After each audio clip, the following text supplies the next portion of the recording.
ఉండిన యెడల చేతకాని వాడవని కూడా దేవుని వాక్యము తెలియజేస్తుంది. కాబట్టి దేవుని వాక్యం అంటుంది ప్రభు కొరకు కనిపెట్టే వారు నిరీక్షణ ఆధారం లేని వాటిని కూడా నమ్ముతారు. దేవునికి స్తోత్రం.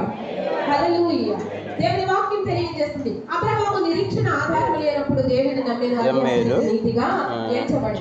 కాబట్టి ఈ రోజున నిరీక్షణ ఉంది, ఆధారం ఉంది, అన్ని కూడా మనకి ఉన్నాయి. ఈ రోజున ఎందుకు ధైర్యాన్ని కోల్పోతున్నా, విశ్వాసాన్ని కోల్పోతున్నా? మనుషుడు రొట్టె వలన మాత్రమే కాదు కానీ దేవుడి నోట నుండి వచ్చే ప్రతి మాట వల్ల బ్రతుకుతాడు.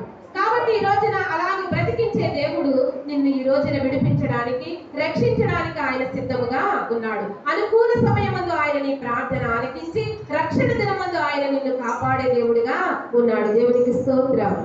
హల్లెలూయా. దేవుని లేఖనం అంటుంది ఈ రోజున ఎవరైతే మరి ధైర్యం లేకుండా పిరికి వారి దేవుని రాజ్యానికి వారసులు కాదు. పునాదులు గల పట్టణము కొరకు భక్తులు ఎదురు చూశారండి. అలాగే దేవుని కార్యాల కొరకు, దేవుని కొరకు మనం కనిపెట్టినట్లయితే దేవుడు ఖచ్చితంగా మన జీవితంలో మనం ఆశించినది దేవునికి ఇష్టమైతే ఖచ్చితంగా అనుకూల సమయంలో మనకి దేవుడు ఇస్తాడండి. మన దేవుడు ఇయ్యని దేవుడు కాదండి. యెహోవా దక్షిణ హస్తము సాహస కార్యములు చేయును, యెహోవా దక్షిణ హస్తము మహోన్నతమైనదని దేవుని లేఖనం తెలియజేస్తుంది. మరి కనిపెట్టుకుని ఉండాలి. కనిపెడుతున్నారా?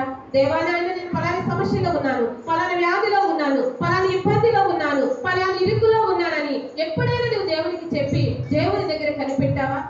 ఏ ఆలోచన కూడా నీ లోనికి రాకుండా ఏకాంతంగా ప్రభు దగ్గర నువ్వు కనిపెట్టినట్లయితే దేవుడు నిజమైన దేవుడు అండి. ఆయన మాట వినే దేవుడు, మన ప్రార్థన ఆలకించే దేవుడు. నీవు నాకు మొరపెట్టి నేను నీకు ఉత్తరం ఇస్తాను, నువ్వు గ్రహింపలేని గూఢమైన సంగతులను నేను నీకు తెలియజేస్తానని దేవుని వాక్యం తెలియజేస్తుంది. ఈ రోజున ధైర్యం కోల్పోయావా? నిరీక్షణ కోల్పోయావా? విశ్వాసాన్ని కోల్పోయావా? పేతురు వల్ల అవిశ్వాసిగా నువ్వు ఉండి కొంతవరకు నువ్వు దేవుని కార్యాలు చూసి ఇక చూడలేనేమో, ఇక దేవుడు చేయలేడేమో అని నువ్వు అనుకుంటూ ఉన్నావా? ఈ రోజున ధైర్యం తెచ్చుకోమని, దేవుని కొరకు కనిపెట్టుకోమని, నిబ్బరము కలిగి నీ హృదయాన్ని ఉంచుకోమని, నీ హృదయాన్ని అటు ఇటు కూడా నీవు తొలగనివ్వకుండా నిబ్బరముగా నీ హృదయం ఉండాలి. భక్తుడైన దావీదు అంటున్నాడు, దేవా నా హృదయం నిబ్బరముగా ఉన్నది ప్రభువా, నేను పాడుచు స్తుతి గానము చేసేది అంటున్నాడండి. దేవునికి స్తోత్రం.